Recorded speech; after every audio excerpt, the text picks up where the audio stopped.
بسم الله الرحمن الرحيم. إنا أنزلناه قرآنا عربيا لعلكم تعقلون. أعوذ بالله من الشيطان الرجيم. بسم الله الرحمن الرحيم. وبه نستعين وهو خير ناصر ومعين. لا حول ولا قوة إلا بالله العلي العظيم. اللهم صل على محمد وآل محمد وعجل فرجهم. 43واں سبق استغفار اور مغفرت الہی، جن کا ہم ترجمہ کریں گے انشاءاللہ خدا کی مدد سے. پہلی آیت: الشيطان يعدكم الفقر ويأمركم بالفحشاء والله يعدكم مغفرة منه وفضلا والله واسع عليم.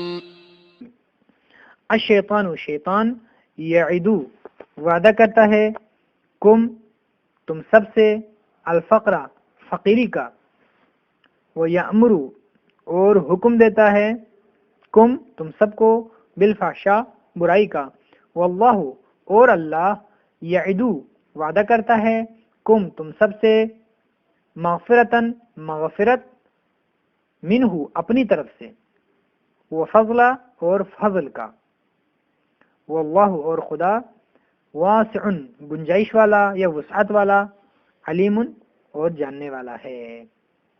آیت نمبر 2: إن الله لا يغفر أن يشرك به ويغفر ما دون ذلك لمن يشاء. انا یقیناً اللہ خدا، لا یغفر معاف نہیں کرتا، ان کہ یشرکا شریک مانا جائے، بھی اس کے ساتھ، یعنی کسی کو، آپ بریکٹ میں لکھ سکتے ہیں کہ شریک مانا جائے اس کے ساتھ کسی کو، وَيَغْفِرُ اور وہ معاف کرتا ہے، ما دون ذالک جو اس کے علاوہ ہے، یعنی اس کے علاوہ، لمن یشاء جس کے لیے وہ چاہے، اور وہ معاف کرتا ہے اس کے علاوہ جس کے لیے وہ چاہے. حضرت علیہ السلام فرماتے ہیں کہ پورے قرآن میں اس آیت سے زیادہ نجات کی امید دلانے والی اور کوئی آیت نہیں ملی مجھے. آیت نمبر 3: ومن يعمل سوءا أو يظلم نفسه ثم يستغفر الله يجد الله غفورا رحيما. ومن یعمل اور جو عمل کرے، سوءن برا، اور جو برا عمل کرے، او یظلم یا ظلم کرے، نفسہ اپنے اوپر، ثم پھر، یستغفر اللہ معافی طلب کرے اللہ سے، یجد اللہ وہ پائے گا اللہ کو، غفوراً بخشنے والا، رحیمہ رحم کرنے والا. آیت نمبر 4: يا أيها الذين آمنوا إن تتقوا الله يجعل لكم فرقانا ويكفر عنكم سيئاتكم ويغفر لكم والله ذو الفضل العظيم. یا ایہا الذین آمنوا اے ایمان والو، ان تتقوا اللہ اگر تم سب تقوی اختیار کرو خدا کا، یجعل وہ قرار دے گا، لکم تم سب کے لیے، فرقانہ حق و باطل کو جدا کرنے والا، وہ یکفر اور وہ دور کرے گا، عنکم تم سب سے، سیئاتی برائیوں کو، کم تمہارے، وہ تم سب سے تمہاری برائیوں کو دور کرے گا، یا ایک یکفر کا ایک اور معنی بھی ہے چھپائے گا، وَيَغْفِرْ اور وہ بخش دے گا، لکم تم سب کو، تمہیں، واللہ اور اللہ، ذو الفضل العظیم عظیم فضل والا ہے. آیت نمبر 5: وَيَا قَوْمِ اسْتَغْفِرُوا رَبَّكُمْ ثُمَّ تُوبُوا إِلَيْهِ يُرْسِلِ السَّمَاءَ عَلَيْكُمْ مِدْرَارًا وَيَزِدْكُمْ قُوَّةً وَيَزِدْكُمْ قُوَّةً إِلَى قُوَّتِكُمْ وَلَا تَتَوَلَّوْا مُجْرِمِينَ. اور یا قومی اے میری قوم، یا حذف ہو گئی ہے یہاں پر. استغفروا تم سب مغفرت طلب کرو، تم سب معافی چاہو، ربکم اپنے رب سے، ثم پھر توبو پلٹو، الیہ اس کی طرف. تو وہ کیا کرے گا؟ جواب کیا ہے اس کا؟ کہہ رہے ہیں یرسل یعنی وہ بھیجے گا، السماء آسمان کو. لیکن یہاں پر مراد یہ نہیں ہے کہ خدا آسمان کو بھیجے گا، بلکہ آپ آسمان کے بعد بریکٹ میں لکھیں گے سے بارش، یعنی اور وہ بھیجے گا آسمان سے بارش کو، علیکم تم سب پر، مدرارا موسلا دھار، وہ بھیجے گا آسمان سے بارش کو تم سب پر موسلا دھار. آیت نمبر 6.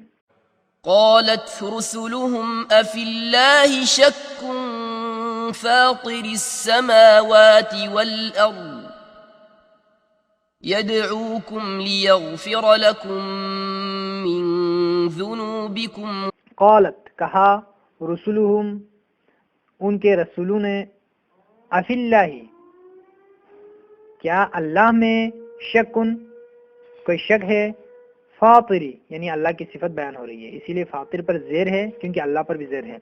فاطری جو پیدا کرنے والا ہے، السماوات والارض آسمانوں اور زمین کو، یدعو وہ بلاتا ہے، کم تم سب کو، لی تاکہ، یغفرا وہ بخش دے، لکم تم سب کے لیے، من میں سے، ذنوبکم تمہارے گناہوں، یعنی تمہارے گناہوں میں سے، بریکٹ میں لکھ سکتے ہیں آپ کچھ کو، تاکہ وہ بخشے تم سب کے لیے تمہارے گناہوں میں سے کچھ کو. آیت نمبر 7. فاصبر إن وعد الله حق واستغفر لذنبك وسبح بحمد ربك بالعشي والإبكار. فاصبر پس تم صبر کرو، ان یقیناً، وعد اللہ خدا کا وعدہ، حق سچا ہے، واستغفر اور تم معافی چاہو، لذنبک اپنے گناہوں کے لیے، وسبح اور تسبیح کرو، بحمد ربک اپنے رب کی حمد کے ساتھ، بالعشی یہاں بی کا مطلب ہے فی ہے، بالعشی شام، والابکار اور صبح کو. آیت نمبر 8. ما يقال لك إلا ما قد قيل للرسل من قبلك إن ربك لذو مغفرة وذو عقاب أليم. ما یقال نہیں کہا جائے گا، لکا تم سے، الا مگر، ما جو، قد قیلا بتحقیق کہا گیا، لرسولی رسولوں سے، من قبلک تم سے پہلے، ان ربک یقیناً تیرا رب، لذو مغفرت مغفرت والا، وذو عقاب علیم اور دردناک عذاب دینے والا ہے. آیت نمبر 9. مثل الجنة التي وعد المتقون فيها أنهار ولهم فيها من كل الثمرات ومغفرة من ربهم. مثال یا صفت، الجنتی اس جنت کی صفت، یا آپ بریکٹ میں لکھ سکتے ہیں احوال یعنی حالت کیا ہے اس کی، التی یعنی جس کا، وعدہ کیا گیا ہے، ان متقون پرہیزگاروں سے، جس کا وعدہ کیا گیا ہے پرہیزگاروں سے، فیہا اس میں، انہار نہریں ہیں، ولہم اور ان سب کے لیے ہے، فیہا اس میں، من کل ثمرات ہر طرح کے پھل، اور ان کے لیے اس میں ہے ہر طرح کے پھل، ومغفرۃ اور مغفرت، من ربہم ان کے پروردگار کی طرف سے. آیت نمبر 10 ہے اور بہت اہم آیت ہے. اعلموا انما الحياة الدنيا الدنيا لعب ولهو وزينة وتفاخر بينكم وتكاثر في الأموال والأولاد وفي الآخرة عذاب شديد ومغفرة من الله ورضوان وما الحياة الدنيا إلا متاع الغرور. دنیا دو قسم کی ہیں، ایک دنیا مذموم ہے اور ایک دنیا ممدوح ہے، یعنی جس کی مدح کی گئی ہے. جس دنیا کی مدح کی گئی ہے یہاں پر وہ دنیا مراد نہیں ہے، بلکہ وہ دنیا جس کے لیے مذمت کی گئی ہے وہ اس دنیا سے مراد کیا ہے یہاں پر اس آیت میں واضح بیان کیا گیا ہے. اعلموا، تم سب جان لو، انما کہ الحیات الدنیا، دنیا کی زندگی، لعب کھیل، و لہو اور سرگرمی یعنی تماشا آپ کہہ سکتے ہیں، و زینت اور زینت، و تفاخر اور باہمی فخر و مباحات یا باہمی تفاخر آپ کہہ سکتے ہیں کہ ایک دوسرے پر فخر کریں، بینکم تم سب کے درمیان، و تکاثر اور کثرت کا مقابلہ یعنی ایک دوسرے سے باہمی کثرت کا مقابلہ کریں کہ میرے پاس مال زیادہ ہے تمہارے پاس کم ہے، اس کو کہتے ہیں تکاثر. فی الاموال والاولاد، مال اور اولاد میں کثرت کا مقابلہ، یہ سب دنیا ہے جس کی مذمت کی گئی ہے. وفی الآخرتی، اور آخرت میں عذاب شدید، سخت عذاب ہے. ومغفرت، صرف عذاب نہیں ہے بلکہ ومغفرت اور مغفرت بھی ہے، اور مغفرت ہے من اللہ، اللہ کی طرف سے، ورضوان اور خوشنودی بھی. وما الحیات الدنیا، اور نہیں ہے دنیا کی زندگی، الا مگر متاع الغرور، دھوکے کا سامان، اور نہیں ہے دنیا کی زندگی مگر دھوکے کا سامان. وصلی اللہ علی سیدنا محمد و آلہ الطیبین الطاہرین.